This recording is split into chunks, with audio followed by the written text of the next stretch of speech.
Hi, my name is Kedar Ahmed, and you're watching rptv. On November the 27th, 2024, the Regent Park Social Development Plan Stakeholders Table convened for its quarterly hybrid meeting at the Urban Pavilion in Regent Park. The SDP Stakeholders Table is an opportunity for all the members of the SDP to come together and make decisions about the SDP. The Stakeholders Table is made up of residents, agencies, Toronto Community Housing, developers, and city representatives. The major item for tonight's meeting was a presentation of the SDP's strategic plan recommendations. The presentation was facilitated by Michael Rosenberg, Adonis Huggins, Walid Kongali Ali, Elena, and Deanie Peters. The strategic plan presentation featured 8 major recommendations for changing the SDP and making it more effective. They were enhancing the description of the goals of the SDP to promote a better understanding, providing strategic directions on what SDP network, working groups, and committees should strive for, restructuring the stakeholders table as a table for engagement, consultation, and information sharing, restructuring the planning committee as the main body for decision making, formalizing the voting members of the planning committee, expanding the working groups of the SDP, formalizing the process for appointing co-chairs, and strengthening the conflict resolution process. Now let's hear more about the changes and how the meeting went. Okay, good evening everyone. We're getting started. If you have not had an opportunity to grab some food, please grab some food and be seated. So what we'll do is we're going to get started, but before we get into the formal agenda, we have the co-director of the World Urban Pavilion, Mr. Eduardo Lopez Moreno. Thank you so much for joining us tonight. He's going to share some quick remarks and then we'll get started officially. Over to you, my friend. Okay, thank you very much. My name is Eduardo Moreno. I'm the co-director of the World Urban Pavilion. Unfortunately, I need to travel for business for some projects, but on behalf of the World Urban Pavilion, I want to welcome all of you to this stakeholder meeting in Regent Park. We value a lot community work and social development particularly. So this meeting to discuss the social development plan is extremely important for us. Let me start by telling you that the pavilion, we are very honored that you are visiting us. It's a very unique space in the world for several reasons, and I would like to mention 3 important. One is the blending of the pavilion. We are an organization that was created by UN Habitat, United Nations, where I used to work for 25 years before joining the pavilion. The second is that it's an organization that was also created by the Canadian government. And Regent Park for us is a fundamental one because for the UN, for our partners, for our funding partners, Regent Park is a wonderful world example of a positive transformation. All of you living, staying there are witnesses and are also good agents of this community change. At the pavilion, we believe in rehabilitation for several reasons. Some of this important is because we believe in the possibility of blending social mix of the community, of having different land uses, of having projects where walkability, public space, communal space are fundamental for the social structuring of a neighborhood. And Regent Park is like that. We had been always associated since 3 years ago when Regent Park was created with the community development and with the community of Regent Park. The pavilion works in something that is also unique and special. It's creating city transformation around the world. In other words, we are not a university, not because we are against universities, we do work with universities, but because all this knowledge, all this data, all these policies and information, we strive to be transformed into real actions, into city transformation, into projects that can change the life of people with real realization.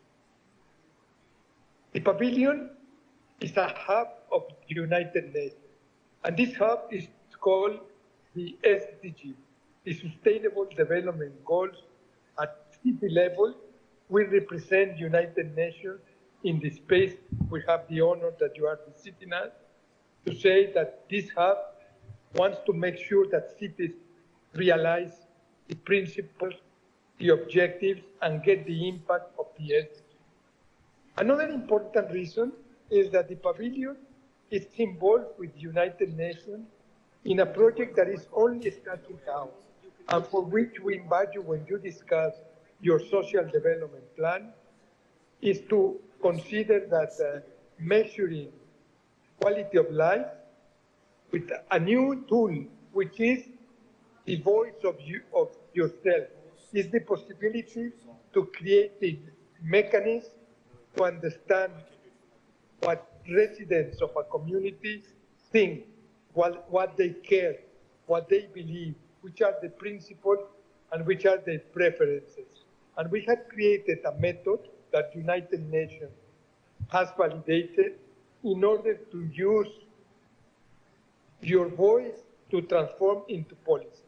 So please, when you take in terms of your social development plan, consider the possibility of integrating, I would say, for the first time at the world level in a community, this measuring mechanism of quality of life to make sure that over time the social development plan will measure real impacts in your life, how your conditions have been created.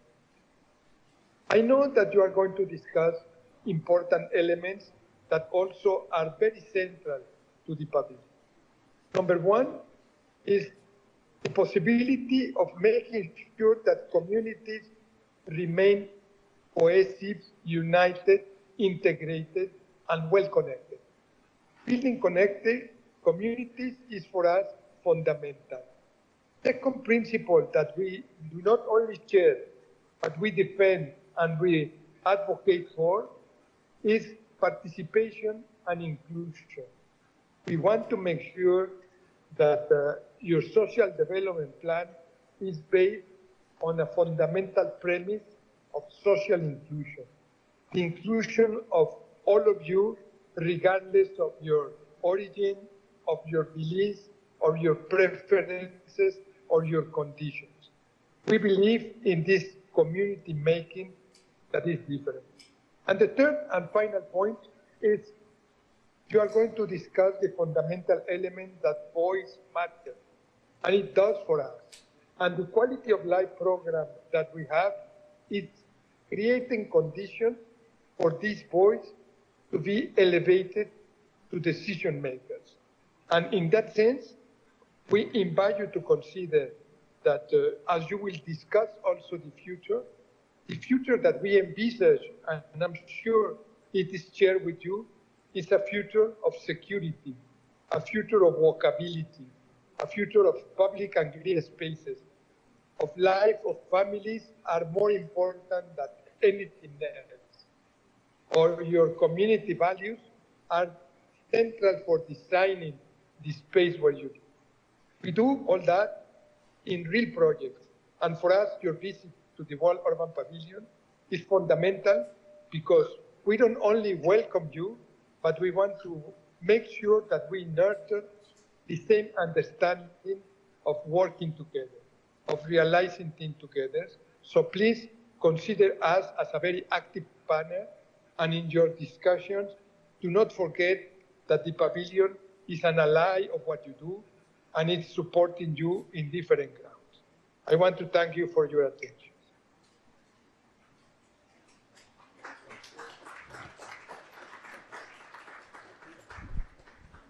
Thank you so much, my friend. And Yeah, we just want to thank you for the opening remarks. And here at the World Urban Pavilion, we have a wonderful panel just behind this screen, and it talks about the Regent Park Social Development Plan and the importance of not just having a physical development plan, but a social development plan as the main ingredients for successful revitalization. So thank you so much, Eduardo, for reminding us of the importance of social development, not just the importance of the social development plan, but SDGIs as indicators that we need to be tracking as a development plan. So we're going to get started. So I'm just going to ask my friend if we can quickly just move to the slide deck. Okay, my friend. So my name is Waleed Kogali Ali, and I'm one of the co-chairs of the Regent Park Social Development Plan. So welcome to our meeting today. We have about 10 people online the last time I checked, and I know we'll have more folks join us, and we have about 35 people in person.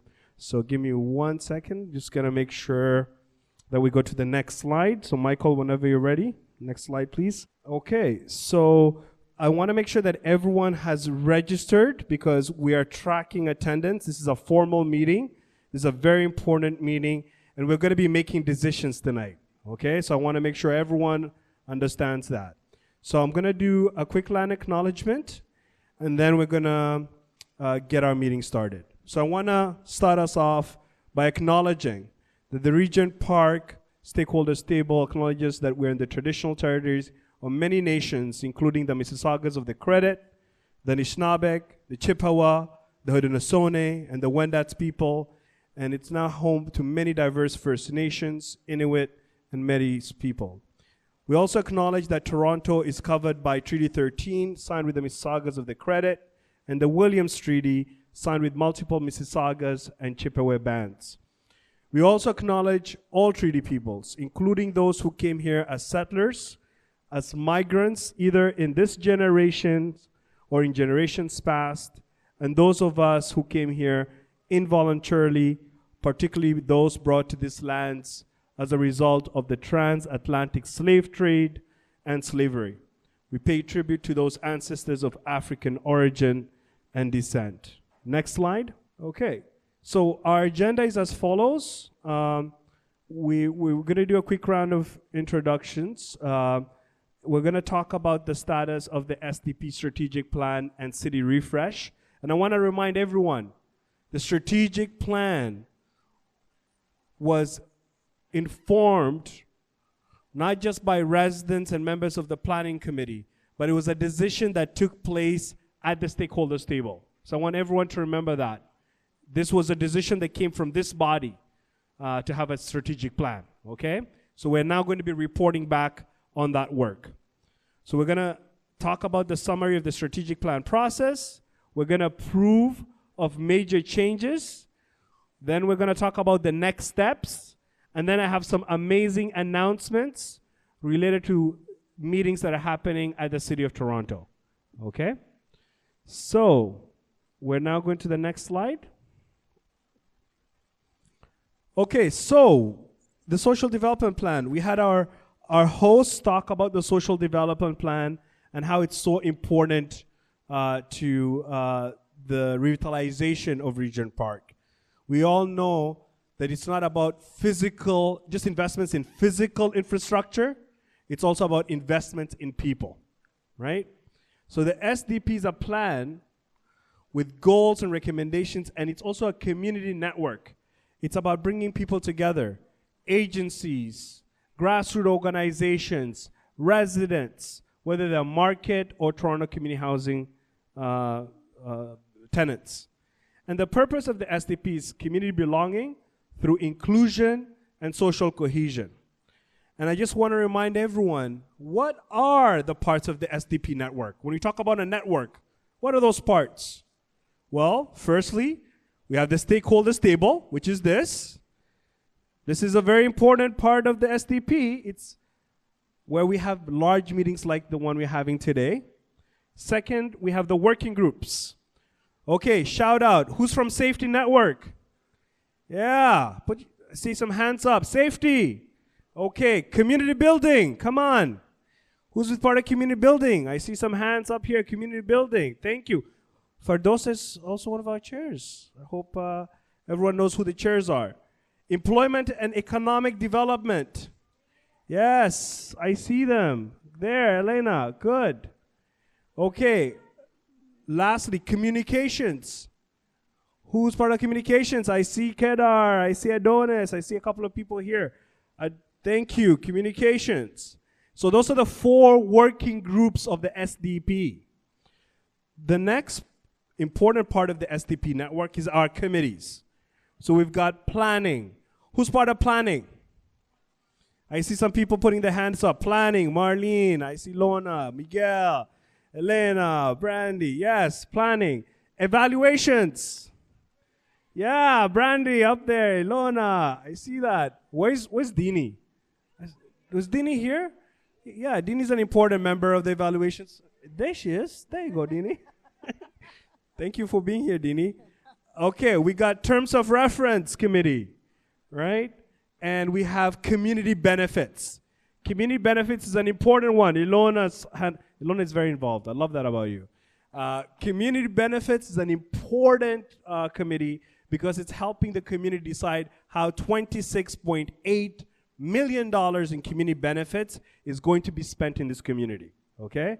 So I want you to be aware of all those committees. These are all committees you can choose to get involved in, by the way, right? It's all up to you. All right, let's move on to the next slide.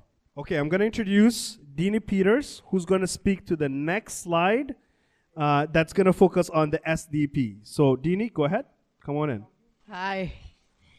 Some of you may recall a while ago we came to you and we asked you for your consent to start a strategic planning process. And the strategic plan, it's a long-term plan. So the process was conducted by the Strategic Planning Committee of the SDP to involve membership of the SDP in reviewing and changing SDP structures, directions, and activities for the next 3 to 5 years.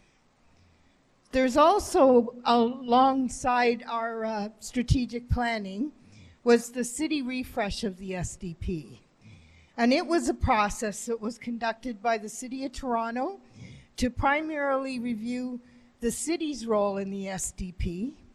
And the refresh may also affect SDP processes and structures. The purpose of the strategic plan is to be current and relevant. We want to make sure that our plan is current and relevant, that it's effective. We want to be strategic and analytic, go about what we're doing, and have a practical growth. We want to see things improve and grow and develop. And we want to look at our partnerships and our roles and expand those. So it's to cover it, like I said earlier, a 3 to 5 year period. The process included 3 stakeholder table meetings where we involved you in various aspects of it. The planning committee meetings, 3 meetings with work group members, and weekly working group meetings from April to November. So that's where we are to date. And I will now turn it over to our next speaker. Okay, so we've had this process of discussing the strategic plan as was just described, and we have now 8 of the major decisions from that we want to see if we agree to here. So we're going to go through each of them. We'll take a couple of them in a group because they're related, but mostly we'll do them one by one. And we'll ask if people agree. If not, we can check to see if there's some way we can change it to get agreement. And sort of please be aware that listen to what other people are saying so that we don't kind of go in circles. And when we've heard a couple of different points of view, that we then try to think of a way that includes both of them or addresses whatever the different issues were. So as we move forward through this and we check for consensus, again, we should have less disagreement as we try to make any changes if necessary. Or if you like it just the way it is, that's fine also. If we can't do that after reasonable, 3 or 4 attempts to make some amendments, we can try a couple other things. We might have people discuss it for a while, maybe break the room into 2 or 3 sections. We might discuss something for 5 minutes or so if necessary, and then come back to the main group, because we have to make a decision as a large group. Other things we could do is you could decide that the Strategic Planning Committee should look at it again, or we might decide that we would want to take a vote on it here. We're trying to get consensus, so we would only decide that if we realized there was really no other alternative. So as we go through each slide, it will result either in agreement, amendment, some further discussion, or possibly a vote. So as we go through them, we'll try to make sure we do one of those things with each slide. And now we're going to go into the particular issues that were recommended by the groups and the meetings we had previously, as was discussed. So Elena is going to read one slide now, and then we're going to check if we have agreement on that. Thank you very much. Good evening, everyone. I'm so happy to see you once again. And thank you very much for today evening that you spend the time with us. One of the slides, okay, some of you know me, and I introduce myself once again for those that they are new for today evening meetings. My name is Elena Taghizadeh. I am the co-chair of the Employment Economic Development, under the SDP groups as a social development plan. Thank you very much. The slide that I'm going, to discuss it and read it for you. It's a goal of the SDP, which is the overall goal for our really objectives and, of course, the social development plan. We revised it a little bit in a better way and, of course, effective way.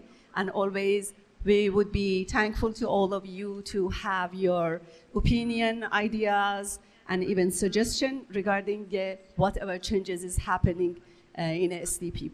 The goal was social inclusion and social cohesion. Now, the social inclusion and cohesion, as you know, is just bringing all the community together, listen to their voices, and of course, act based on their challenges and requests. Now, we have revised it to the new one, that the SDP has the overall goals to engage in projects that create a sense of a belonging, inclusion, and cohesion, to bring Regent Park together as one community, and that improve the social environment in Regent Park. Now, always for the change, there are reasons. There are some, I can say, points that why we are changing it. Now, here we are going to give you the reason for this change, that to explain the inclusion and a cohesion means one Regent Park inclusive of income, language, culture, age, and any type of the race, definitely. Indicate that we have a project that benefit the community. This is about the goals. Are we going to discuss it? And then later on I'll go to the next slide, which is the strategic directions. All right. So now I think they are going to ask you a few questions, and then I'll go to the next slide. Thank you very much. Okay. Yes.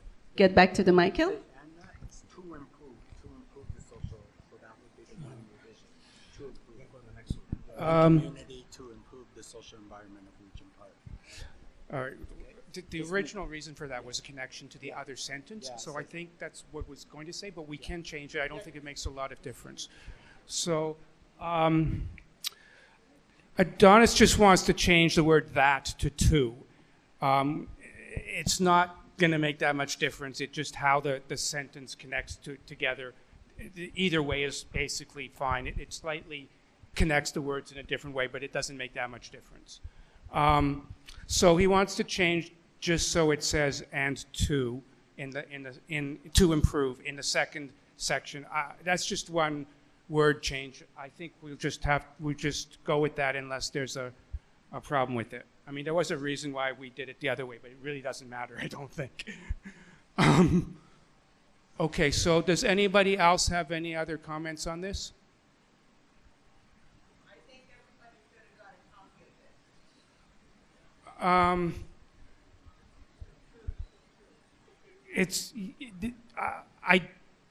this. It's been sent out multiple ways, but we did do quite a bit of it quite late, so I really don't know who got it, who didn't. I have maybe 3 more printed copies left.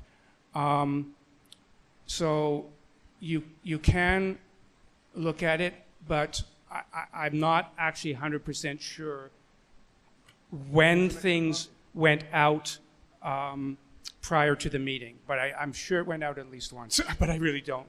I don't use the online stuff, so I can't really be sure. I can give away this one when I read it out to anyone that they want for the continuation, for sure. I will. Yes, please. She has a question.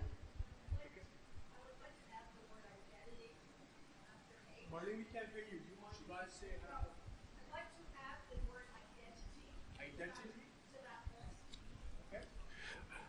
Okay, that's not part of the approved statement, but it might appear somewhere in the report, the larger report that we produce, so I'll make sure that when we're documenting this in the report that we include that. Can you explain to us what the difference mean if you say and or to? Okay, so just to explain, Hani, what the difference is. In the original wording was social inclusion and social cohesion. That was the original goal of the SDP for the past couple of years. The new wording is the SDP has overall goals to engage in projects. We want to acknowledge that there are projects that are underway to actually achieve social cohesion and inclusion, but we also expanded that and said engage in projects that create a sense of belonging, inclusion, and cohesion, right? So we took that phrase and basically opened it up so because people were not very familiar with what does social cohesion mean and what do you actually do as an SDP network. We engage in projects that, for example, the Safety Network does, through the Speaking in Confidence series, or through community building, through Sunday in the Park, right? Like these are projects and activities that actually bring residents together so we can achieve a sense of belonging, inclusion, and cohesion. And we also wanted to reflect that our goal is to make sure that Regent Park is one community and that we improve the social environment in Regent Park. We know right now there's a lot more market residents than there are TCHC residents, right? So our goal is try to bring a sense of one community. How can we work together as market and TCHC tenants? And most importantly, how can we improve the social environment here in Regent Park? So that's the wording. And the reason for the change is very simple. To explain that inclusion and cohesion means one Regent Park inclusive of income, language, culture, age, right? When we talk about Regent Park, we mean everybody from every social background, from every age, whether you're young or you're a senior. And also, we want to make sure that, like I said earlier, that the projects that get funded through the SDP actually benefit our community. So when we lobby the city to invest $2.5 million or $500,000 every year, we want that money to benefit Regent Park, the residents of Regent Park. Okay? Thank you, Brandy. So this is why we're proposing this change. Okay? We're going to move on to the next slide if no one else is opposed. Okay, we'll move on to the next one. Go ahead. Thank you very much. The next slide is almost explanation and continuation of the previous one. which is strategic directions.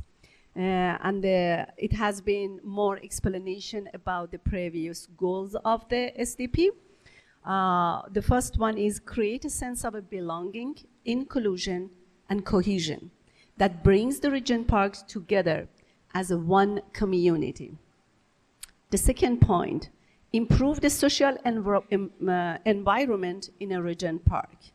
The third one, we try to empower the residents and the residents group to set the priorities both within the SDP and for the Regent Park.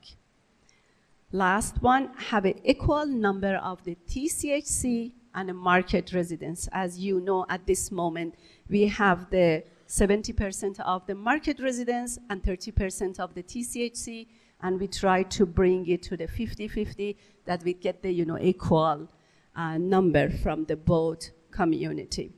And the reason for adding this strategic planning and direction is provide a guidance on what needs to be done across the SDP network, working groups, and committees. Thank you very much.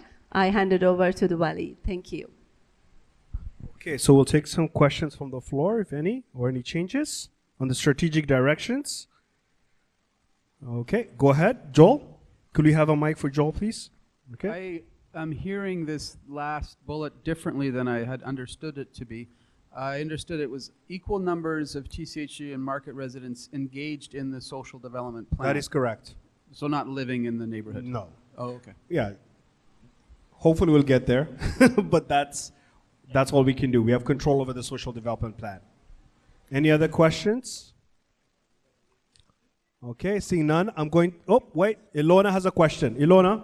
They should be living in Regent Park. Not to,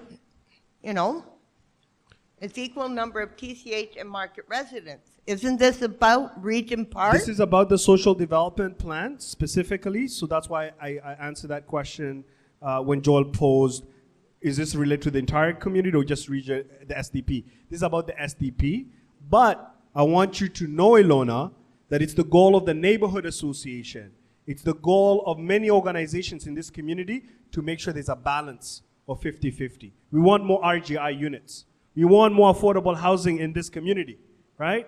Because we can't come from 100% social housing community to 30% social housing community. That doesn't make sense. It's not fair. And we're going to be talking about that in other spaces. There's other meetings that we're going to announce that we will want your voice. We want your advocacy at that space, okay? So just to clarify, that's related to the SDP, okay? So now I'm going to invite Adonis to speak to the next slide. So, yeah, so Adonis, come on in. Oh, wait, one more. Go ahead. I Sorry, Adonis, one second. think you're not clear enough because her question was, you said they don't have to live in the market resident. So she's saying they have to, so that wasn't clear, Yeah, the so answer. I'll clarify. Thank you, Mershida, for asking that question again. This says have equal numbers of TCC and market residents be involved in the social development plan. That's what we mean.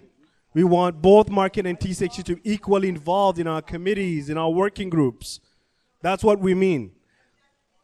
In Regent Park. In Regent Park. Okay, Lona. I'm glad. Is that clear, though? Is it good? Excellent. Just check that we agreed, right? I was under the impression that we agreed on the first slide. Is that true? The goals, we agreed on that, yes? Yes. Okay, so we agreed on the goals. Now, this slide, the only amendment I'd seen, and I think it will clarify, is just to add residents engaged in the SDP, so that's clear, because that's what we all meant by that. So we'll just add those 3 words, and do we now agree and approve the strategic directions? I think you should back up to the previous slide and just make sure you have agreement. Well, you might not have. There were some points raised that maybe you didn't hear, so I think it'd be to make sure. Let's ask again about the goals. Okay, goals. Are we ready with this one? The only change I had is to change the, where it says that improve to improve. That's the only change. The rest of it is in the reasons, which will go into the documentation, but it's not part of what we're approving. So that's, does everybody agree that we have approved the goals?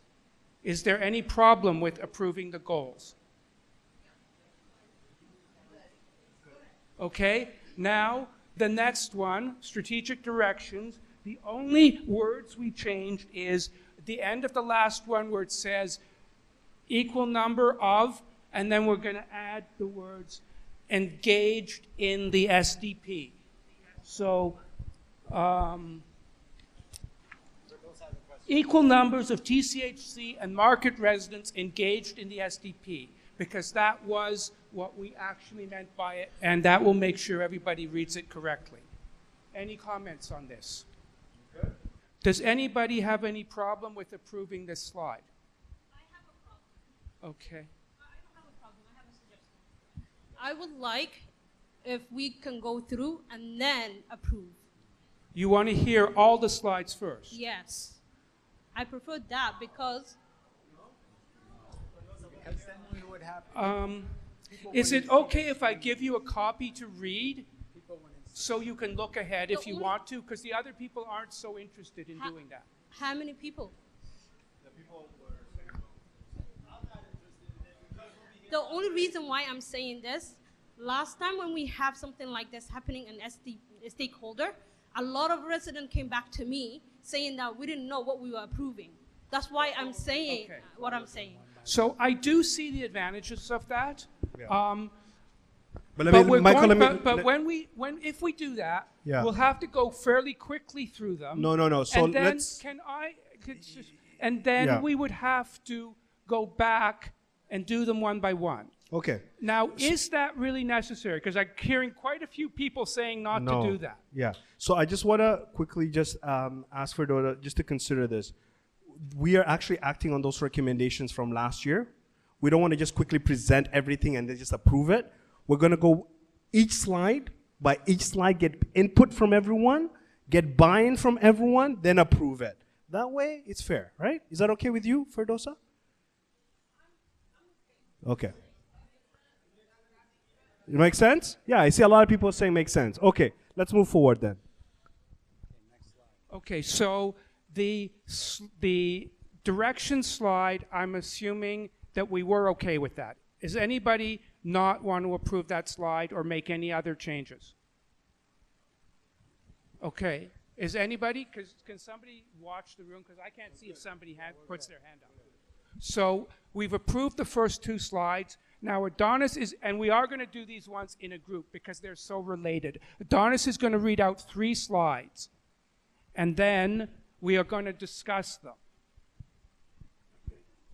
Hi, everybody. My name is Adonis Huggins. I'm agency co-chair of the communications table. One of the agencies that I'm involved with is Focus Media Arts Center. So I'm happy to be here. The next few slides are related to decision making. As you know, the stakeholders table, which is this table, makes decisions for the whole SDP. That was what they were originally empowered to do. So that this table makes decisions for the SDP. One of the problems with this was that the SDP only met, the SDP stakeholders table, this body here, only met 3 or 4 times a year, which means it's quite difficult to make decisions because the group only gets together 4 times a year. Often it's only for a couple hours, and there's a whole list of decisions that happen that have to be made. So practically what was happening was the planning committee was making a lot of decisions for the SDP, given that we couldn't wait 3 or 4 months until this table got together. And so one of the things we want to change is who makes decisions for the SDP. So currently, the stakeholder table makes decisions for the SDP. The new change is that the stakeholders table is for all stakeholders, including residents and organizations, and its purpose is engagement, consultation, and information sharing. Essentially, we want this group to come together and tell the SDP what we're doing well, what we're not doing well, what you'd like to see more of, what you'd like to see less of, how can I participate, what meetings are going on, where can I sign up for a working group, we should have a working group about something else. And so all those feedback will be considered for another decision-making piece that we will add, but it's basically to the planning committee. The planning committee meets every week. Every week. We have a meeting from 1 to 3 o'clock, and then alternatively, because some people can't make it in the daytime, we have an evening meeting from 5 to 7. So every week we have one of those meetings. And so there's lots of opportunities to talk about decisions, to get information, to clarify things, and then to work together to come to a decision about things. If we had a stakeholders table where the stakeholders table made all the decisions, then say we didn't make a decision today, we would have to wait 3 months for another decision. So that's why we made the change. So basically the stakeholders table, we want to change the decision making away from the stakeholders table to the planning committee. And have this table, we still want to get together as a community every 3 months or 4 months, 4 times a year, where we could talk to you and report back to things that have happened in the SDP network, and what, most importantly, get your opinions about what should happen in the SDP network so that we could take back to the planning committee. So really, we want to have an opportunity for you guys to tell us what we should be doing. And also, opportunities for you to get involved as well, right? Opportunities to find out about the working groups and say, hey, I want to be part of this working group. How can I be part of that? If you're a new resident, you won't know that. So that's why we want these meetings to continue, and these meetings are so important. We want the community involved in these meetings, and then a planning committee. And so we're going to discuss the planning committee now. Go back to the planning committee. Go back for a little bit. Just. Oh well. Go back to the other one for a while. Yeah. So just the planning committee makes decisions for the SDP. So this is the new. So the planning committee, before the planning committee did coordination and alignment and only dealt with time-sensitive decisions. Now the new change is the planning committee makes decisions for the SDP, receives updates from the working groups and committees, and is responsible for coordination and alignment, resourcing, strategic planning, monitoring, evaluation, data management, and maintaining documents. The other SDP committees will now be subcommittees of the planning committee. So we talked about a community benefits committee, and before they were their own committees. Now we're putting all the committees inside the planning committee. The other committees we had was evaluation. It will now be a subcommittee of the planning committee. Was there another? The fundraising committee. Again, that was a standalone committee. It will now be reporting to the planning committee. It will be under the planning committee. So that's the idea, that everything is coordinated through the planning committee. And the reasons for the change, again, is we want residents to continue making decisions for the planning committee, but we want you to come to the planning committee every week. Every week we want to see you there. Everybody, we want to see you there.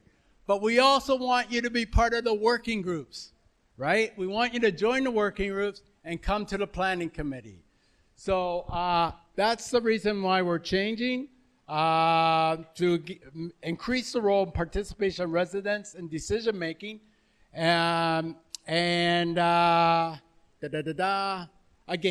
back to that, the planning committee will make decisions. So now I'm taking questions on this slide, and then we're going to go to what the membership of the planning committee looks like.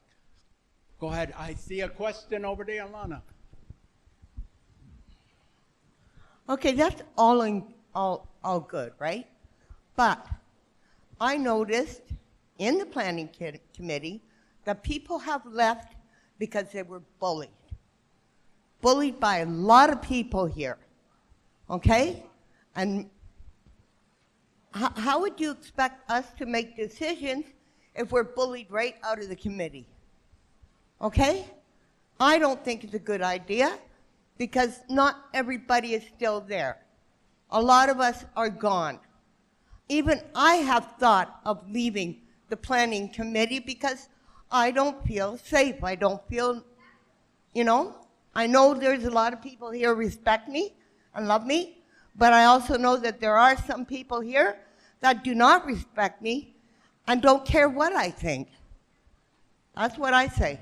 So I don't think it's a good idea. So that's an excellent question, Ilona, and we're going to go to Ines next, but I want to address, it was a comment. Okay, so that's a good comment, and I want everyone to appreciate that we have a conflict resolution process that we actually put together through the SDP Shaping Culture Working Group. We know that sometimes people don't get along. Maybe for whatever reasons, maybe they were slighted in other spaces that are not in the planning committee. But what we're going to talk about the membership of the planning committee next. And I think when you see that, you'll appreciate that there will be a good turnout in the planning committee. Our goal is to make sure all the working groups of the SDP and all the committees of the SDP are represented so that when we make decisions, we make informed decisions. Because for now, I just want to be candid with all of you. Decisions have been made. But we want to make sure that it's democratic. It actually is in the best interest of Regent Park residents. We've got Ines who wants to make a comment or raise a question. So why don't we go to Ines next? Okay, go ahead.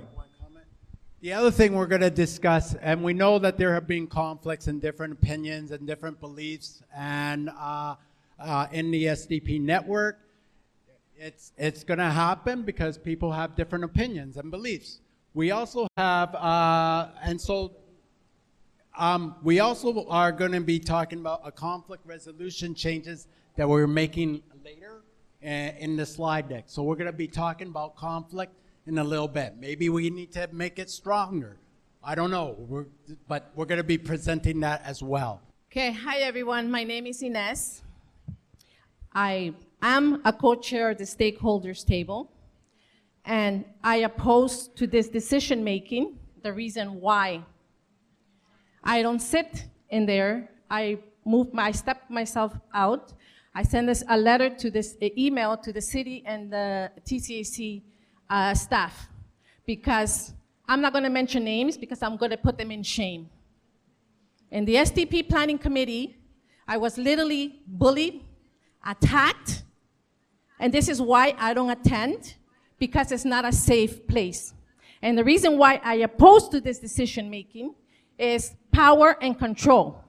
And second of all, it's people don't attend, and Elena brought it up, people have moved back from the committees because there's been a lot of that happening in other committees where there's been a lot of this happening where residents, when they speak, or tenants, when they speak, when you say a comment, they attack you back in a way that you don't want to hear it. And it's sad to say that. I want to come back, but I'm not coming back temporarily until the refresh from the city is accomplished, because it's not a safe environment. And it's the same people that are sitting in this SDP planning making decisions for the whole community. It's not inclusive for everybody. It's only controlling by certain people that sit in the SDP. Thank you. So, yeah, okay, we're going to do a bit more here, but we are definitely not going to have just a small number of people in the planning committee. Like, for sure, a lot of work is being done. Like, I meet with you every 2 weeks. We are doing a lot of work to make sure that the planning committee is better, because nobody wants to go to a planning committee where it's not a good meeting, right? So, but it's important to try to get people involved in that, because that is where we meet every week. So if we don't have you there, then you might miss out on decision making. And we could maybe keep it so that the stakeholders table can also make decisions. But we got to get you back to the planning committee as well, because there's tons of decisions being made there. Hi, I'm Marlene DeGeneva. I have been a chair at with the SDP. I've been involved in the SDP for many, many years. Yes, we have conflict. We have conflict. Big surprise. We're different. We're all different people. That is not a reason to run. If you want to see conflict, all you have to do is watch your city council. You know? They don't run. They stay there. They may fight. It's obnoxious. And when we fight with each other, it's obnoxious.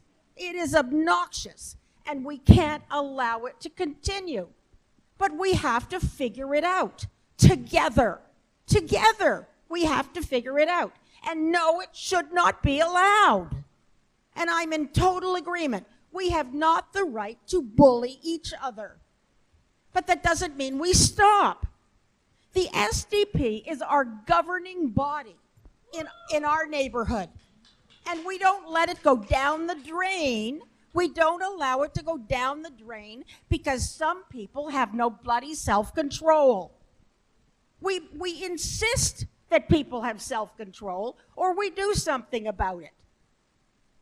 And I'm agreeing with these two last speakers that they have a right to be offended. You don't offend people back when those things happen. But we have to stick together as a group and say, this behavior will not stand. And most of us are on the side of the people being bullied. And yes, there are situations where some people just take over. Take over. And that should not be allowed to continue either. So we stay and we fix what we've got. The attitude that we run to the city like a bunch of little children every time we can't fix something ourselves is not a satisfactory, is not a satisfactory solution. We fix our own damn problems. Okay, and I am tired of saying, wait till the city fixes it for us. Who the hell are we? We can't fix our own problems.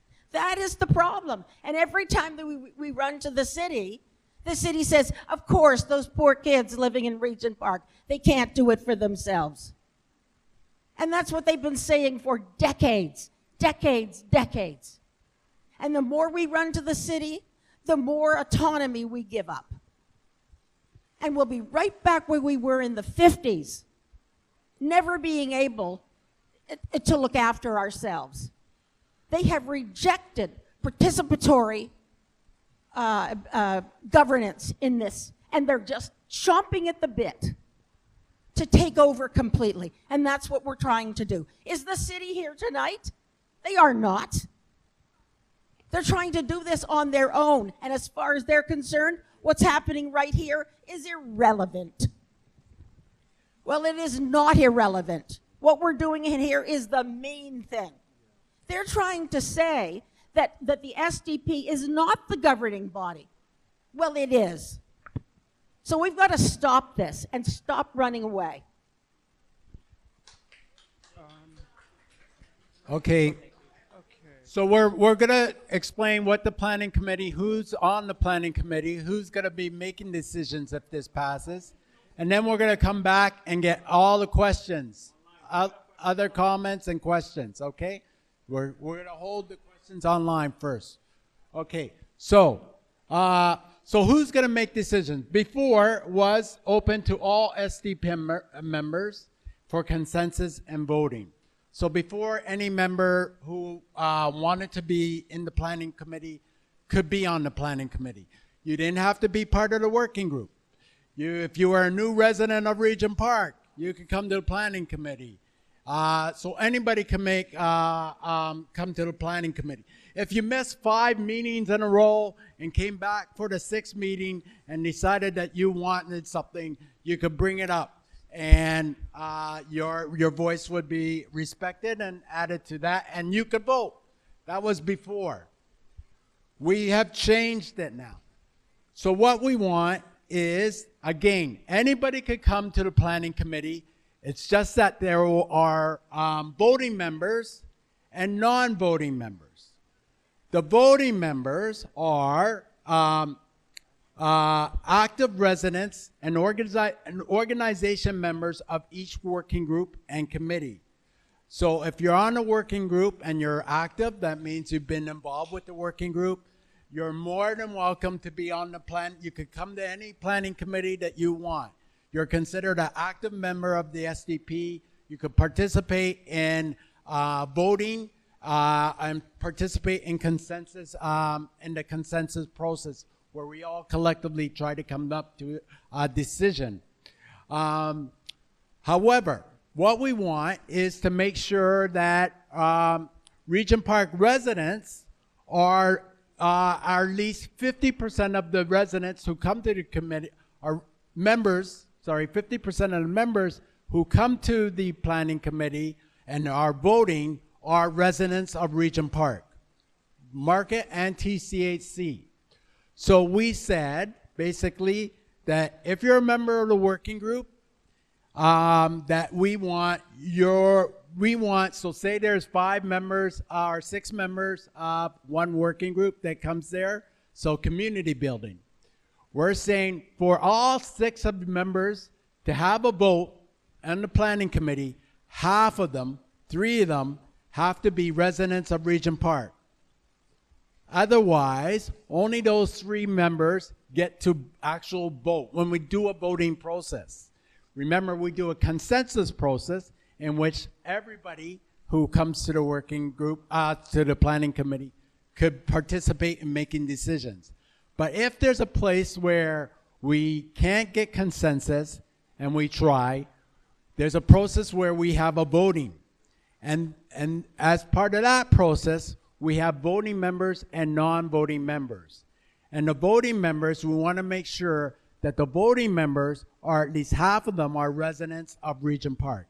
I know it's a little complicated and we're getting it, but the point we're trying to make is everybody's welcome to the planning committee, but there are voting members and non-voting members.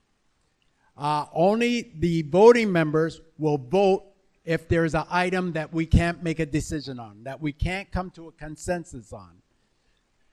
And only half of those members who are voting have to be residents of Regent Park.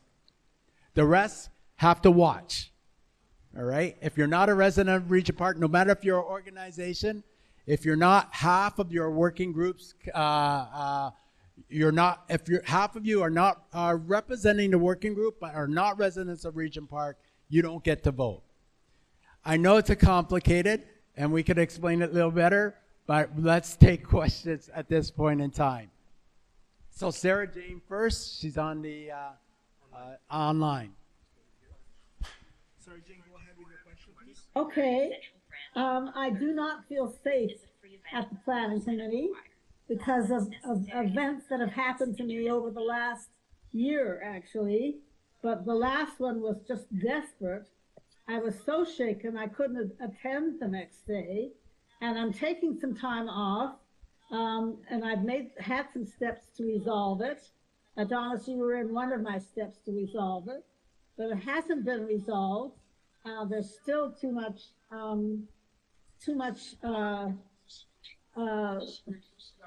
desperation there.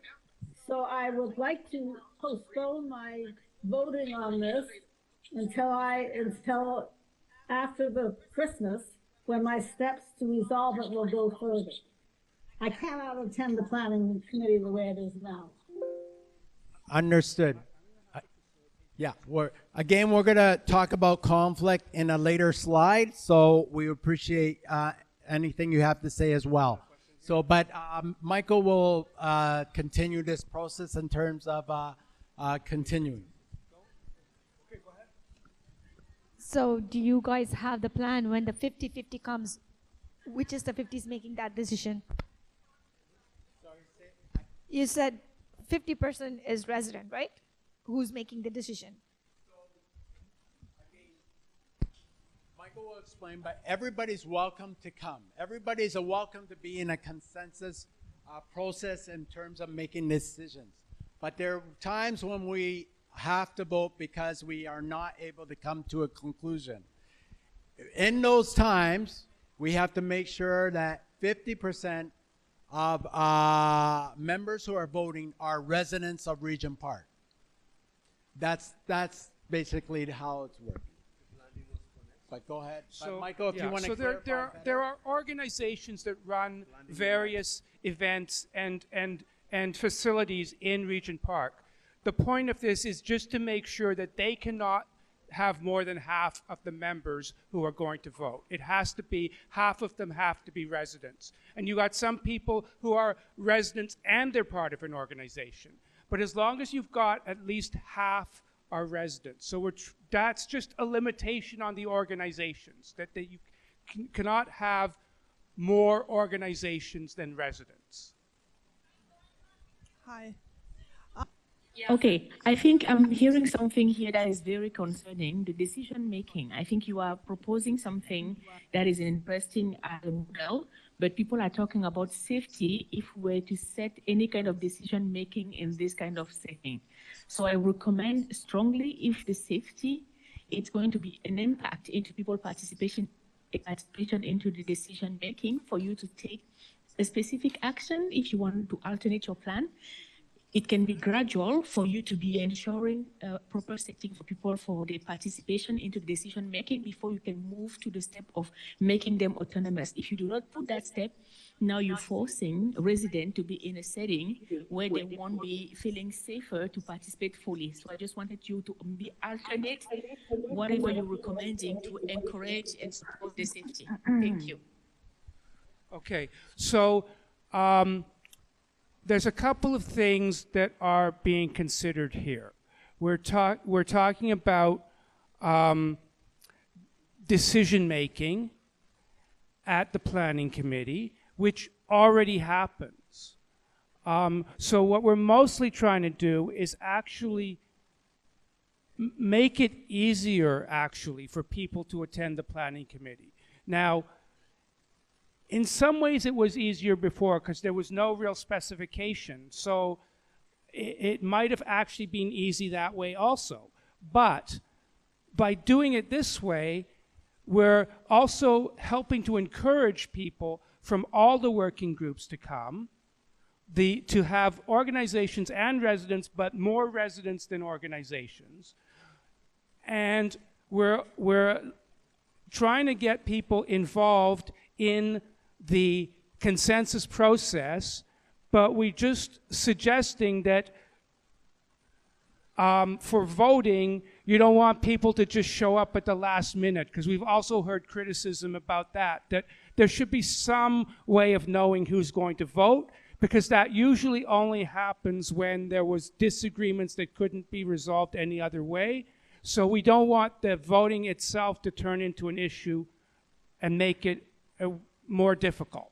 So really, a lot of this is very similar to the way it was before, because we're basically saying all the residents and organizations can come. We're just making some adjustments to the voting, which do reflect what we've heard, that it should be more balanced and there's not like unlimited people can bring as many people as they want to vote. So I don't think that's the really big change. The really big issue here is, obviously, the planning committee does meet regularly and make a lot of decisions. And yet, at the same time, we know that people do feel uncomfortable about the planning committee. And I think that's what's, we got to make sure that that we can make sure that people do feel more comfortable about the planning committee.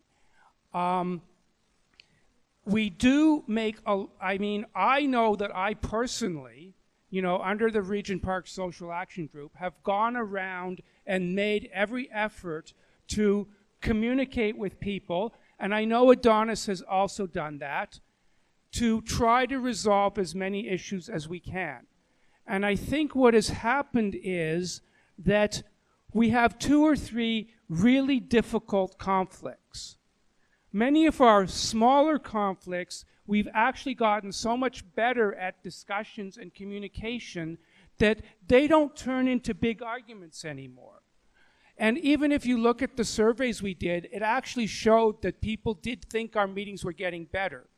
But we understand that it still doesn't seem so good at certain meetings because there's 3 major conflicts that have not been easy to resolve.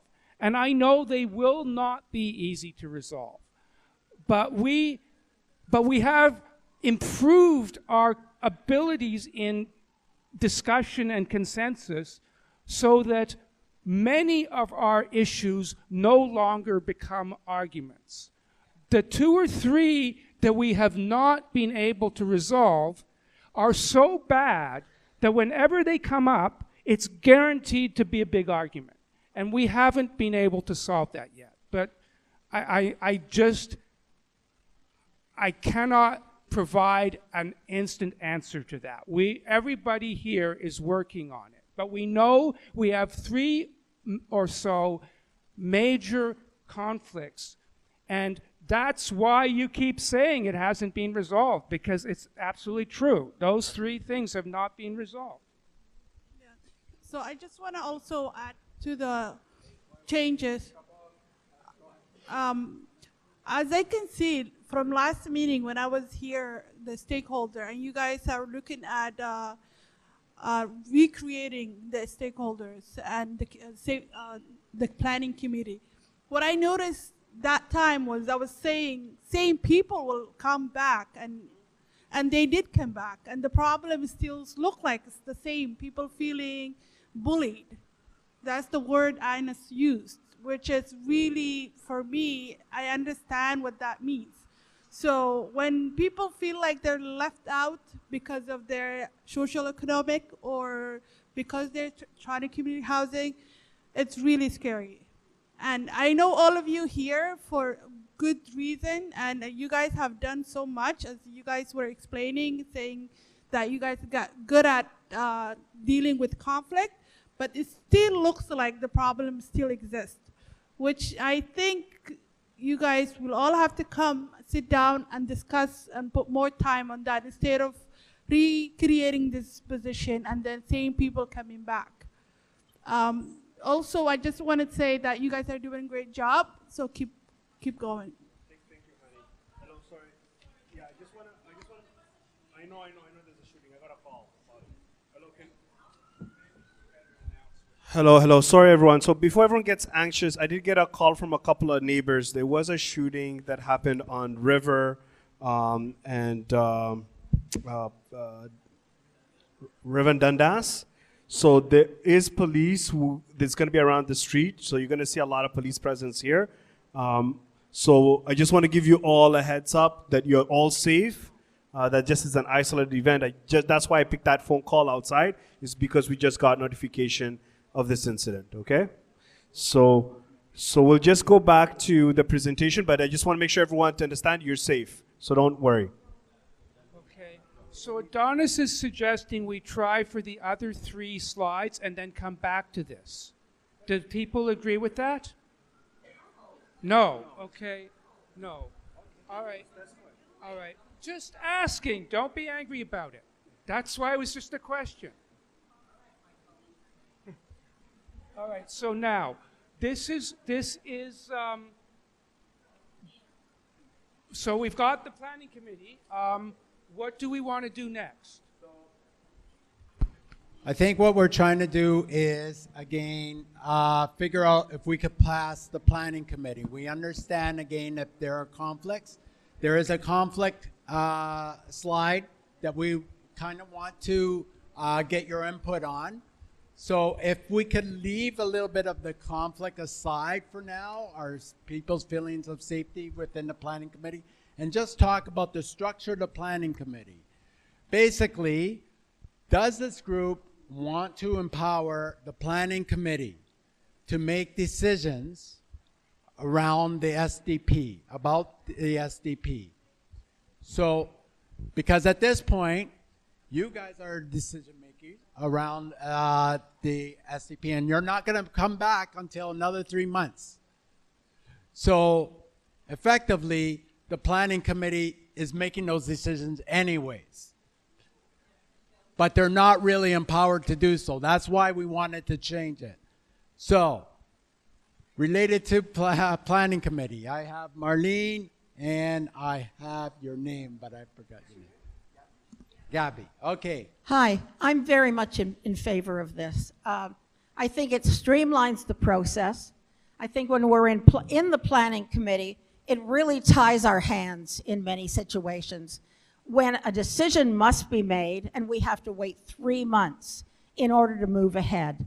I think this is a very practical, the decision will be made anyway, but it means that we can move quickly in a very streamlined way. And it's still we as a body who are making these decisions, but we can move quickly. Thank you. Okay, thank you. Gaby. Hi, everybody. Good evening. My name's Gabrielle. It's kind of a question or a statement, but I'm trying to understand the way to kind of deal with the conflict is one, there's a conflict resolution slide that's coming up, but also to ensure that the decision makers, the voters, it's a 50-50 split. And that also people from all the different committees are welcome to join the planning committee. Yes. Right? So I just wanted to clarify because I wasn't sure on that. So if I'm sitting on one of the committees and I think what you're trying to do is empower the community to come together, as this lady over here was saying, to be part of the planning committee so that there's more people from the community who can stand up for each other, and instead of these people who are being bullies. Right now, it's the people who are being bullies that are attending these meetings and being the bullies in numbers. And I think what you're trying to do here, correct me if I'm wrong, is empower everybody to be part of the planning committee. Yes? Okay, that's what I wanted to clarify. Thank you. I can only tell you from my experience that there is difference of opinions, strong difference of opinions. And sometimes when we don't get our way, our decision doesn't go our way, people get frustrated and upset and they leave, and sometimes they call it bullying, sometimes they call it other things, right? So we're trying to figure that. That's why we're trying to figure out in terms of having a conflict resolution process, a conflict mediation process. So, people have different experiences on the planning committee because everyone's different. Everyone has different opinions, and sometimes people get angry and frustrated, and then they drop out, or they don't feel like coming, or they don't feel that their opinion was supported. So it happens. It's a committee. All right, but there's more to it than that. It's not just some people drop out. It's also the people who were there during the disagreement. Some of them expressed themselves in very bad ways, and so you cannot just say the problem is that some people dropped out.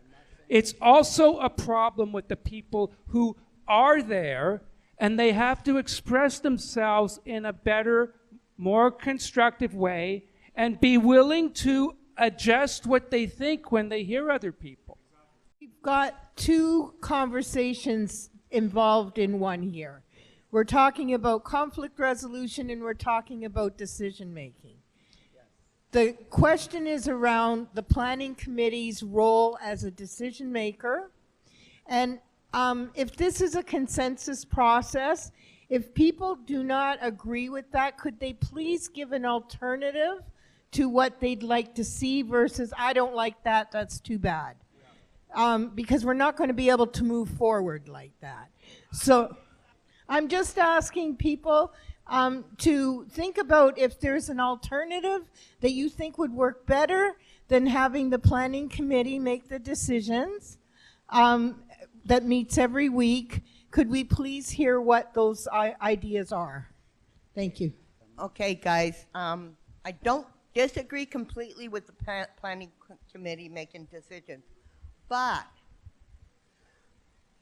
how many actual TCH members do we have?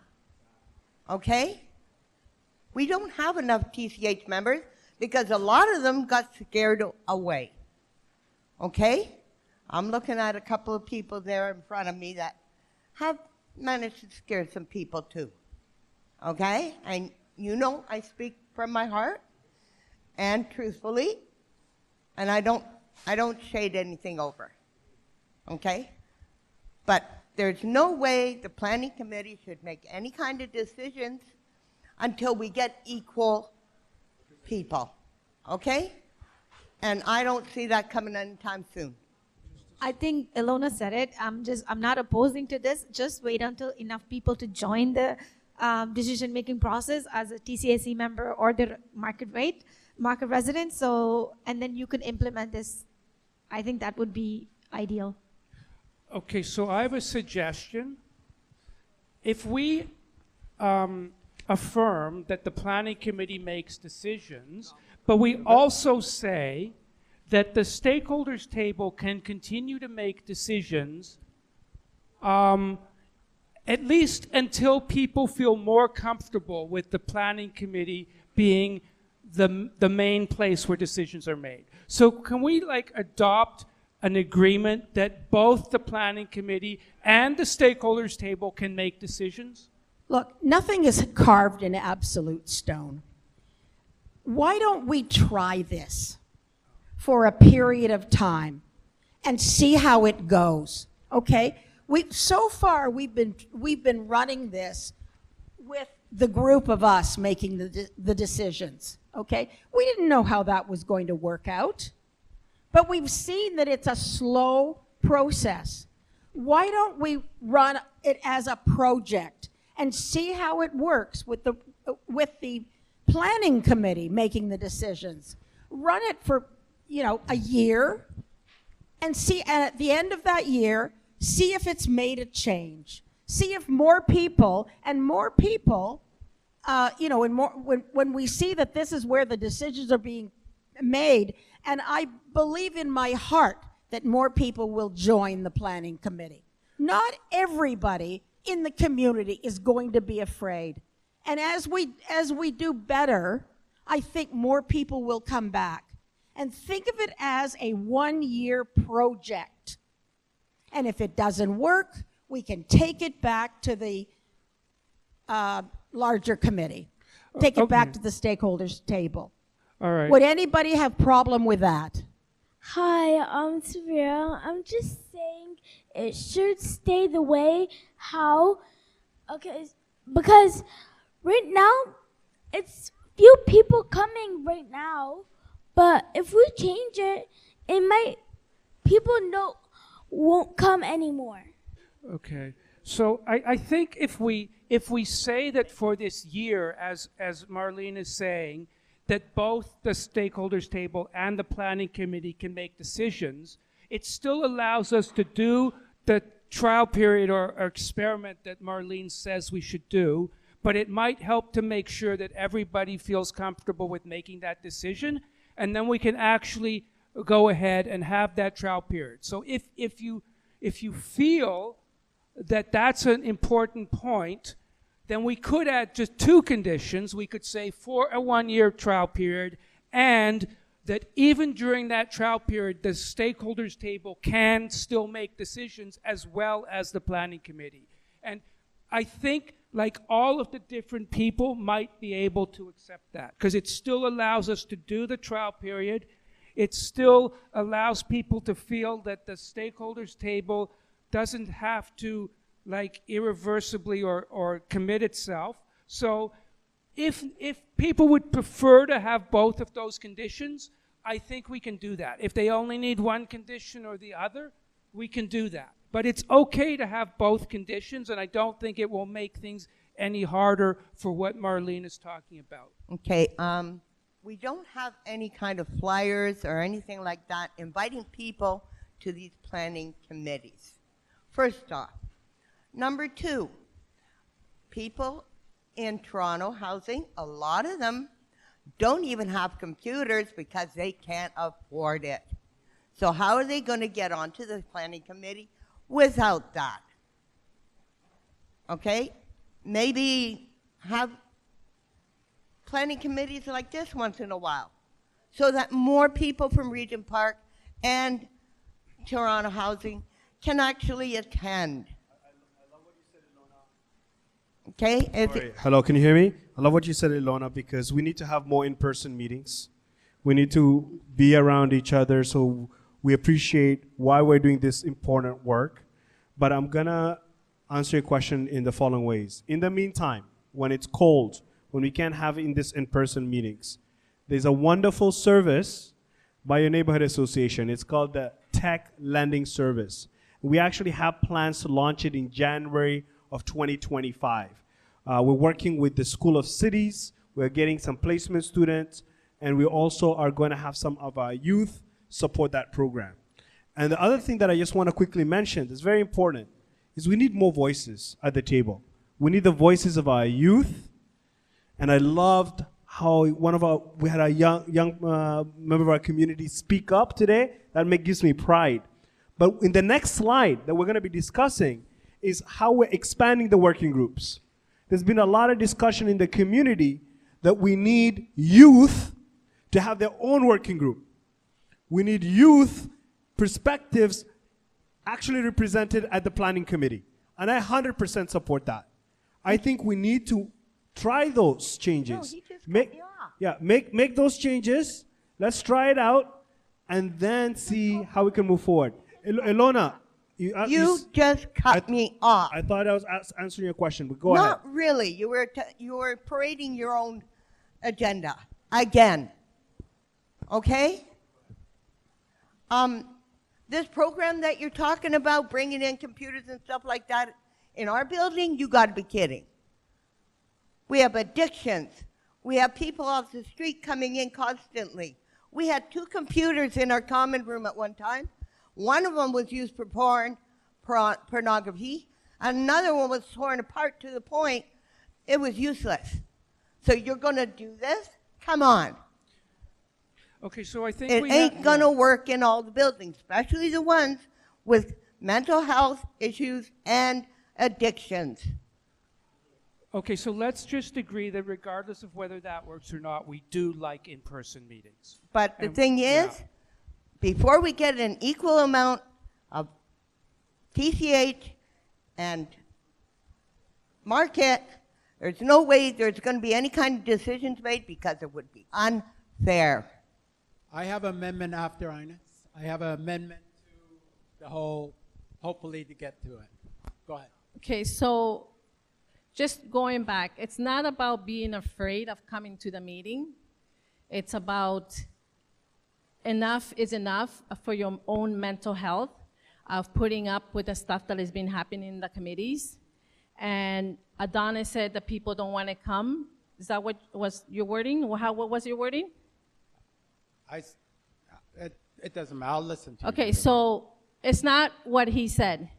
So in the last meeting, okay, since he went there, I'm going to go there.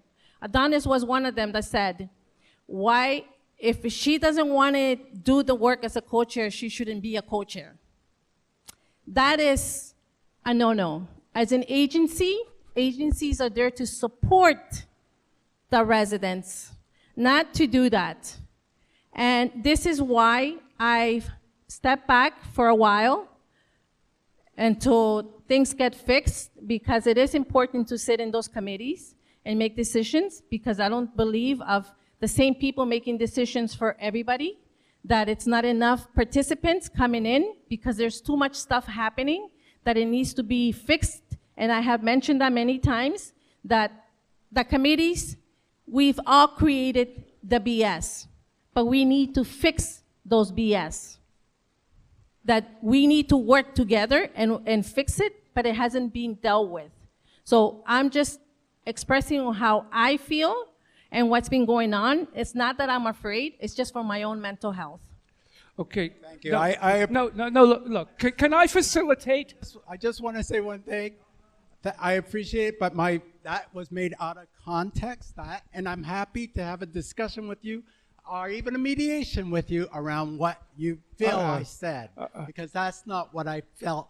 That's not what I said about you in that meeting. So, but go ahead. We're gonna go on. All right. So what I think we're doing here is we're trying to put some limitations on this, whether it be a trial period, whether it be keeping decision-making at the stakeholders table, all these things. Adonis may have had one other thing he wants to recommend, but let's make this an effort, and in-person meetings, and all of these things, let's make this an effort to put together the things that we want to see, so that when we make an amendment here, we're not approving it exactly as it was. We're going to make some changes to make it better, and like the things that people were saying. So the three things, don't actually remove decision-making from the stakeholders table, do a trial period, and make sure the planning committee holds in-person meetings. And did you, Adonis, want to address one more thing? Or not? Yes. So another amendment is that you empower the planning committee to make decisions, but all decisions come back to the stakeholders table, this table, and you can reverse any of the decisions that the planning committee had made, if that's another item. But I hear a no from various people, but go ahead. So those are the three proposals. Well, there's now four, but okay. Okay, I have a question. The SDP table, the members who sit there, and the member who sits planning committee, are they the same at this moment? Sorry, say that again? So the SDP table, the members who sitting on the SDP tables, and the planning committee, are they the same? Not necessarily.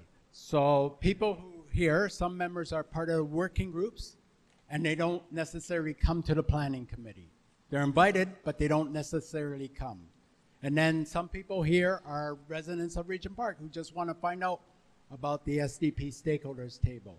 So it's not necessarily the same, but we want it to be. Hi. Look, by making this something that you're trying for a year means you can opt out. By adding the last thing, Adonis, is hedging your bets. You know, you either go with one thing or the other, or you don't. You're not going to make absolutely every single person happy. You take a chance once in a while. We took a chance by putting it at the table. We took a chance, and now we're saying, let's try something else. Take a chance, people. That's all we're asking anyone to do. Take a chance and try something different. We're still saying that the stakeholders table can make some decisions as well. All we're trying to do here is streamline the process so that we can work faster to give us all the things we need, instead of having to wait 3 months to get answers to our questions. That's all. It's for us. It's not for someone else. It's for us. And we're streamlining our own processes. Take a chance and let's try this. And if we don't like it, we'll change it. That's all. I don't think we have to say that they can change our opinions after we've made decisions. I don't think that's necessary. You know, give ourselves some credit.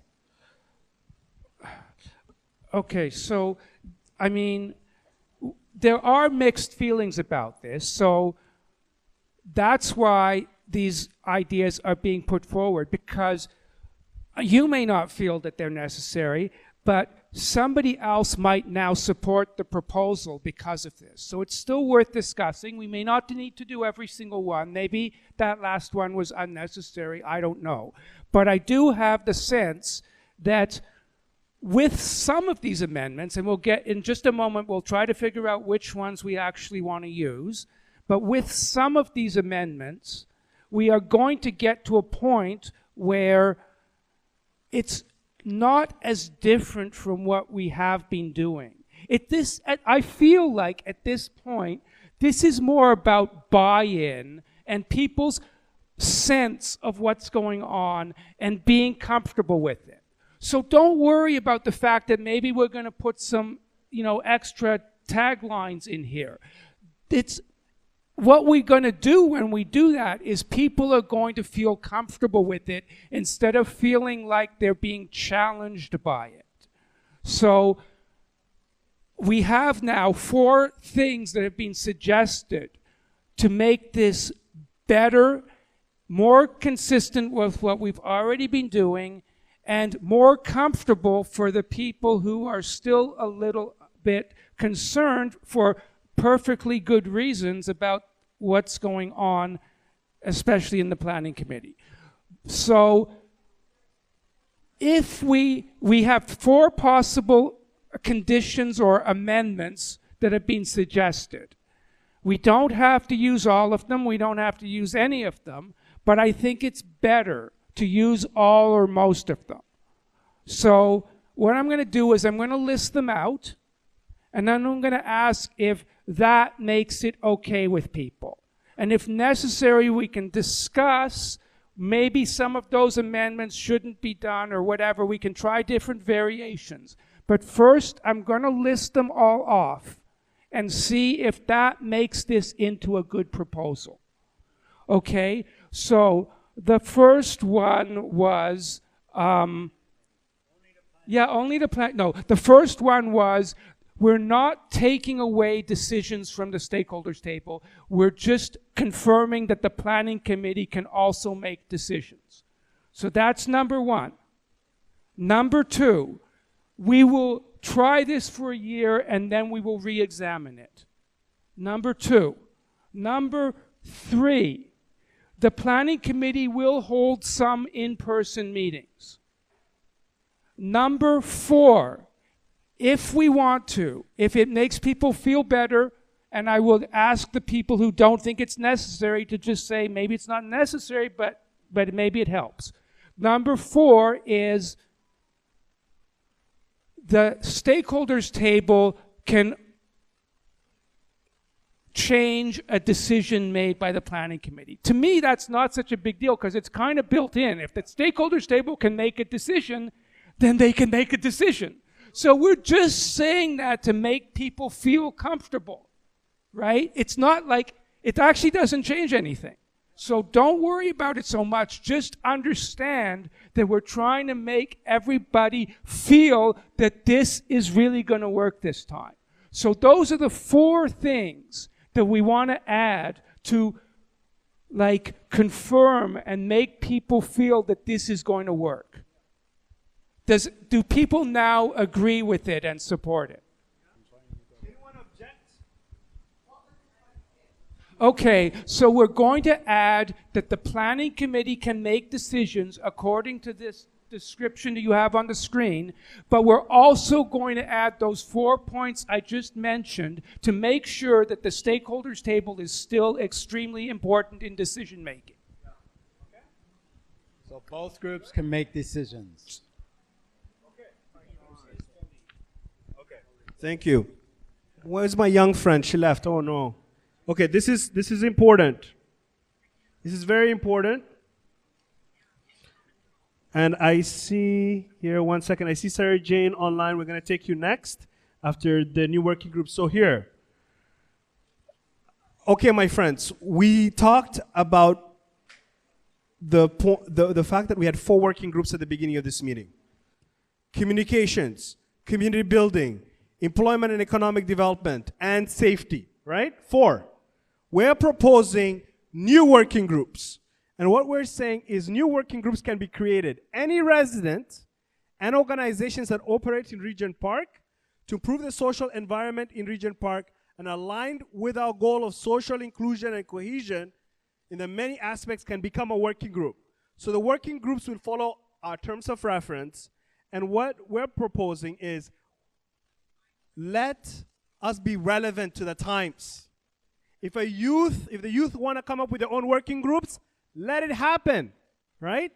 Those are the changes we're proposing. So we can increase relevance and responsiveness of the SDP, engage linguistic and cultural groups, youth, seniors, and marginalized groups. So if seniors want to come together to create a working group, let it happen. Huh? RP's Regent Park. Regent Park. Engage all stakeholders, TCHC and market residents, grassroots, and large organizations in a process of collaborations.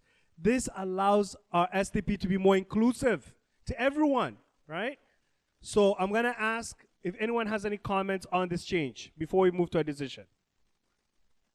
Okay, my friend, so we'll go back to the main floor. Ilona, go ahead. So let's go back to, just remember that we're talking about new working groups of the SDP. I know that. Whose idea was it to change the old working groups? So the idea to change it from the 4 working groups to the new working groups came from the community. We had surveys filled out. We had a discussion at our last stakeholders table in the summer where people sat around a table and suggested that we have working groups for youth, for our seniors, for other members of the community. So what we're doing right now is we're responding. I don't want to So yeah, we're not getting rid of, no, I want to make it very clear. Dini, thanks for that reminder. We're not saying we're getting rid of the 4 working groups. We're saying then safety. Why does it say was? No. So I'm going to clarify it. Was means, and I want to make it very clear to everyone, we are still going to have 4 working groups. To everyone. We're having safety. We're having communications. We're having community building. We have employment and economic development. But what we're doing is we're opening the door for the youth, for the seniors, for any other group that wants to form a working group to get that support through the planning committee. So you're saying add it on? Add it on, yes, Not Ilona. taking away then. No taking away, Because no. If you take safety away, I'm gone. I know. You're funny. We're not taking safety. We're not doing that. All right. Okay? I'm happy. All right. You're happy. Good, Ilona. That's good. Okay. Any objections? Any objections? Seeing none, we're moving on to the next. Congratulations, everyone. We've made a decision. Michael, can you note that, please? Dini is coming to speak to the next one. First, I'd like to say thank you, everybody who has stayed. I really appreciate your attention. There was, on our co-chairs, we had 4 SDP stakeholder table, we had 4 stakeholder table co-chairs, 2 resident representatives from the Regent Park Neighborhood Association, 1 was a Toronto Community Housing resident, and 1 market resident. We also had 1 representative from the Regent Park Executive Directors Network, and we had 1 resident representation from the Toronto Community Housing Tenant Council. So that was the was. So the new, each of these organizations will, for transparency, inform the planning committee of the procedures that it uses to select its SDP co-chairs, and the planning committee then can only refuse to accept the co-chairs if those procedures were not followed. The working groups and organization co-chair, the role is for them to support the resident co-chairs, not to lead, but to support. The reason for the change is confidence in the process and to improve accountability to the organizations that appoint the co-chairs, and transparency to the SDP, and to increase the role and opportunities for our residents.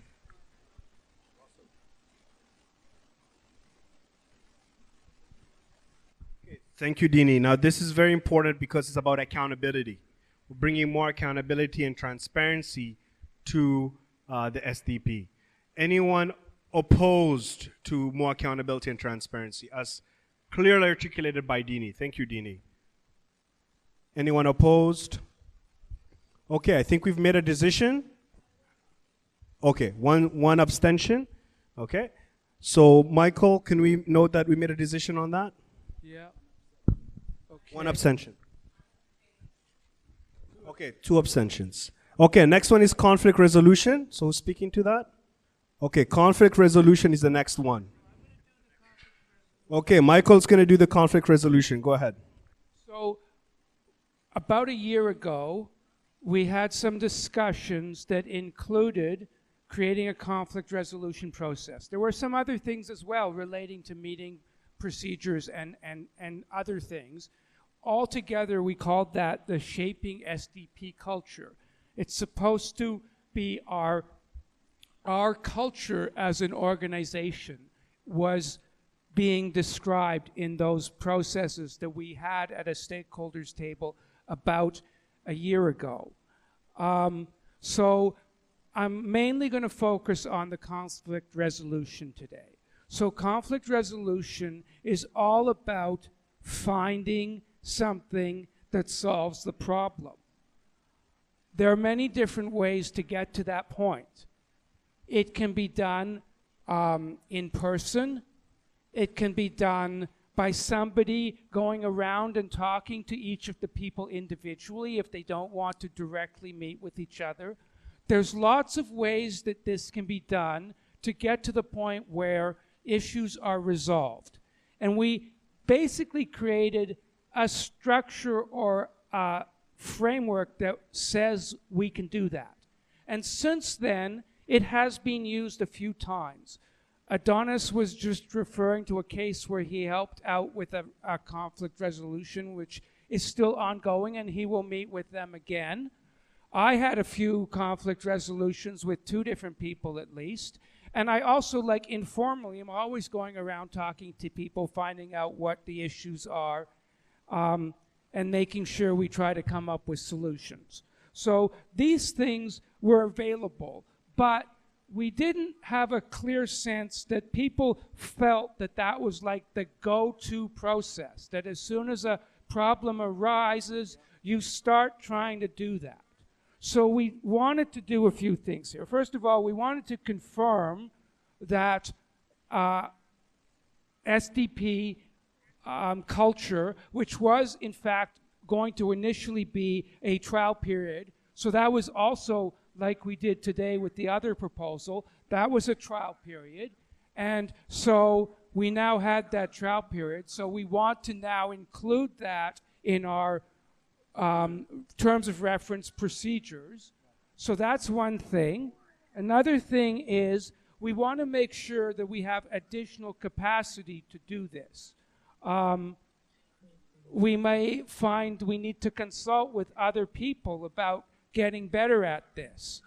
I mean, I've also been training people. Some of the people here know that I hold these meetings every couple of weeks to help with this. We may find we want to get people from outside the organization as well to help let us know how we can do better conflict resolution.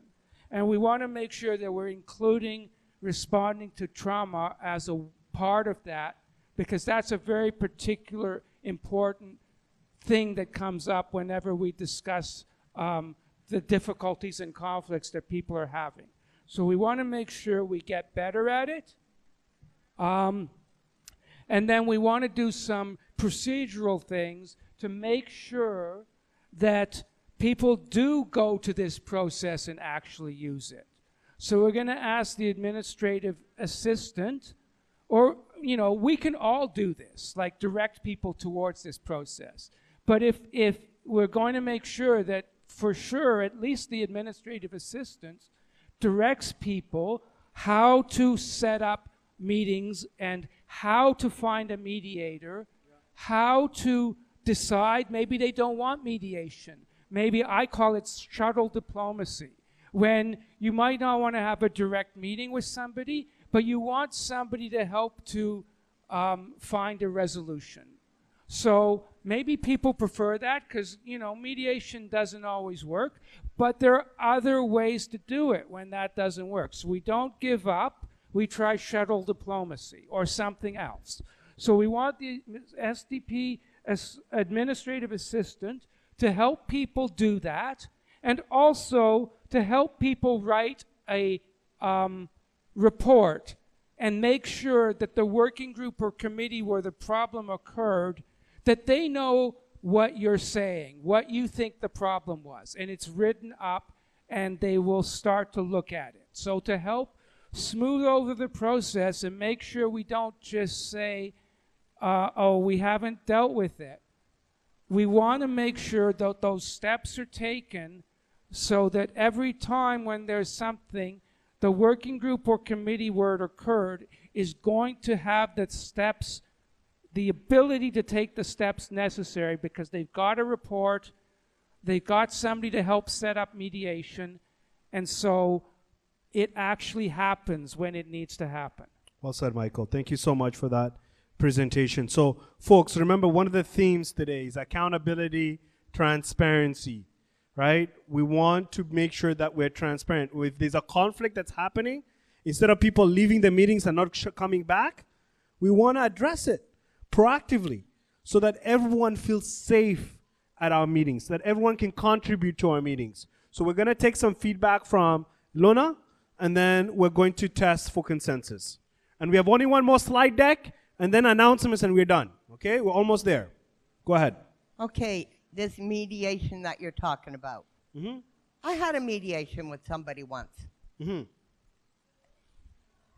And the person that I had a mediation with went right back to the same old behavior. Okay. Okay? More than 13 years now, there's been a conflict between us. Well, that's not too long. Yeah. And it's not going to change because the person's behavior won't change.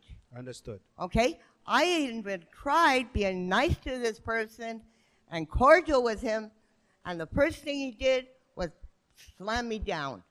So no, I will not be slammed down by nobody. Okay? I'm a strong woman, and I respect myself, even though certain people don't respect me. I understand. And that's the way it's going to stay. So don't say I can mediate with this person because you know damn well it ain't going to work. I love you. I love I you respect too. you. I love you too. I respect everyone in this room. And I would never, I'm going to say this again, I would never give up on each one of you being friends, being good neighbors. Because guess what? Life is short. Time is going to pass us so quick. And when we reflect on our lives, like, was that worth it? Was this conflict necessary? And by the way, disagreements are normal. Disagreements are normal. It helps us to provoke each other into thinking about solutions. But what's not healthy is sticking to conflict. So I wanna challenge you to think about mediation. What about my mental health? We don't have to challenge we're not. What about my mental health? Okay. Okay. Excuse me, Michael. I'm Let her not finish finished. her point. Do not interrupt me. Go ahead. What about my mental health? Are you going to push this person on me so that you can get your thing done? No. Or is it my mental health that's important? Yeah. No. You cannot force people to do this. We're not forcing people. No, We're you not forcing don't have to do mediation. If the mediation doesn't work, we will talk to people individually. You Exactly. don't have to talk to them. It don't work either. We've done that. I've been there and done it. No, I'm saying yes to other people. But to keep pushing this person on me is not right. No, we're not doing that. We're not going to do that. Leave me alone. There's alternatives. We don't have to do that. Yeah, understood. Okay. Ilona, thanks for raising your point and your concern. I'm going to ask one more time. Anyone opposed to the conflict resolution process? Anyone opposed? Okay. It carries. Can we have a make note that it passed, Michael? Michael's going to talk about the next steps, then announcements, and then we're done. Go ahead. Next steps. So, we're going to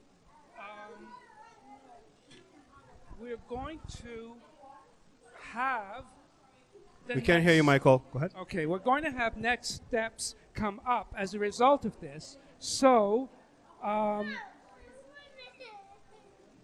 there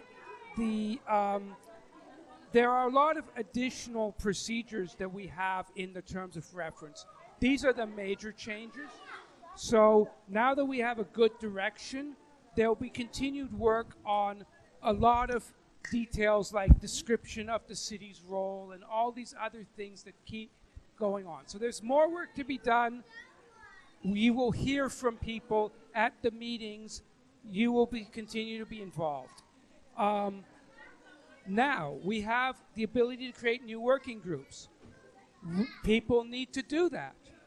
We also have suggestions that were made to the working groups during our meetings earlier and throughout this year. Those will be written up and sent to the working groups.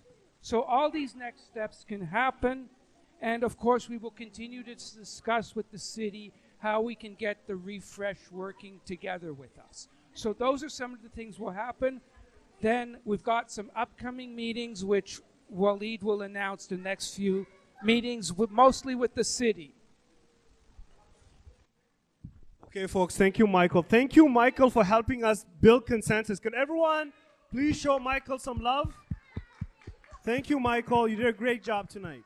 Okay, so some quick announcements before we end. 4 important dates. Please write this down. December 2nd, TCHC and Tridel will be hosting a community update meeting. It's going to be on Monday. It's from 6 to 9 o'clock at the community center. Very important meeting. TCHC and Tridel are proposing an additional 98 market units. That is what the meeting is going to be focused on. So please show up and speak your opinions. We heard some very amazing passion from Ilona saying that we need more RGI, more social housing. Why is it only 30%, not 50%? That's the meeting you should go to, okay? Next meeting, December 4th. This is where City Council is going to approve the rezoning application. If you want more details about this meeting, make sure you have registered for this meeting. We will email you on how you can register. You can participate online. It's a meeting on Wednesday morning on something called Teams. It's like Zoom. You can even show up in person at City Hall and speak up, but you have to register in advance. And you'll be speaking to members of City Council who will be making this decision. December 4th, mark your calendar, next week, Wednesday. Finally, December 5th, we have the TCHC tenants representation process. It's going to be presented to the Planning and Housing Committee. So if you're a TCHC tenant and want to know more about that process, please let us know and we'll make sure to share those details. And finally, on January 21st and 22nd, there's going to be budget deputations. Very important because we know that 2025, so next year, is the last year of funding for the SDP. Did everyone know that? Next year is the last year. It's the last time we're getting that $500,000 per year. So we need to come together as a community to make sure the city continues to invest in the social development plan by resourcing the SDP. So if you want to be part of that process, join us in that work, okay? Okay, last things, quickly, Michael. If everyone has a phone, so if you have a phone, take out your phone, please scan this QR code. We want to know how we did at today's meeting. So everyone, please scan, go to this link, and give us your opinion, okay? And then the last thing is Brandy. Brandy, where's Brandy? Can we have Brandy come to the front, please? She's on her way back. Brandy is our SDP coordinator. She's done so much work to make this meeting happen. She brought us the food, she booked the room, and she is also supporting the evaluations and benchmark committee. So there's an important survey that we want everyone to fill. So please fill that survey so we have a better sense of what our community needs, okay? Okay, my friends, those are the last announcements. I wanted to thank Brandy, but she's not here. She went to Shoppers, oh my God, okay. Well, Brandy, if you're watching this video, thank you so much for everything you're doing. Thank you so much, Brandy. We really appreciate you. Okay, everyone, our meeting is done. Thank you. Now that the strategic development plan has been passed by the stakeholders table, the next step is to work with the city's refresh around the plan. Thank you so much for watching. Don't forget to like, comment, share, and subscribe to our YouTube channel. Also follow us on social media, and for more information, check out our website.